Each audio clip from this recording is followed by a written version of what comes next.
Bonjour, je voulais signaler cette interview de Brigitte Macron au sujet des statuts déboulonnés. Elle a dit, et je cite, « Le passé est là, il ne faut surtout pas le réécrire ou le tuer comme on est en train de le faire avec les statuts.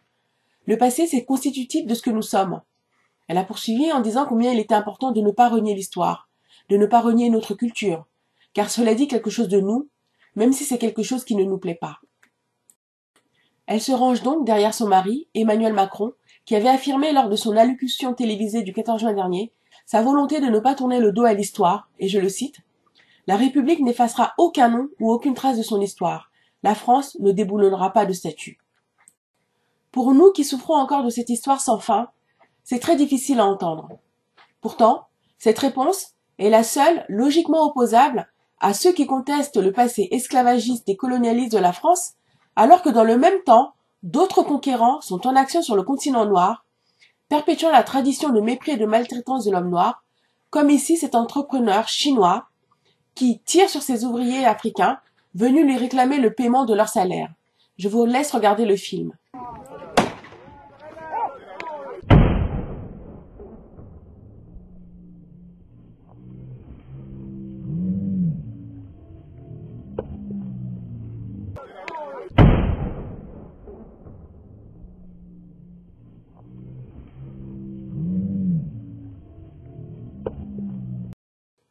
Pourtant, en Chine, il n'y a pas de statut d'esclavagiste ni de colonialiste à déboulonner, mais c'est le même mépris de l'homme noir qui se manifeste.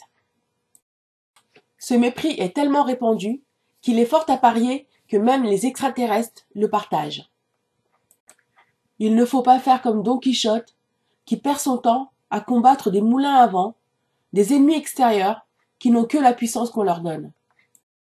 La respectabilité de l'homme noir ne se gagnera que lorsqu'il récupérera les clés de son âme, c'est-à-dire son identité réelle et son historicité.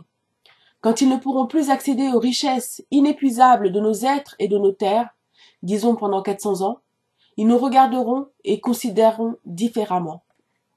Si ces thématiques identitaires, centrées sur la communauté noire vous intéressent, abonnez-vous à ma chaîne, partagez mes vidéos, soutenez-moi par des pouces pour en augmenter la visibilité et activez la cloche de notification pour être informé de la publication de mes nouvelles vidéos. Merci.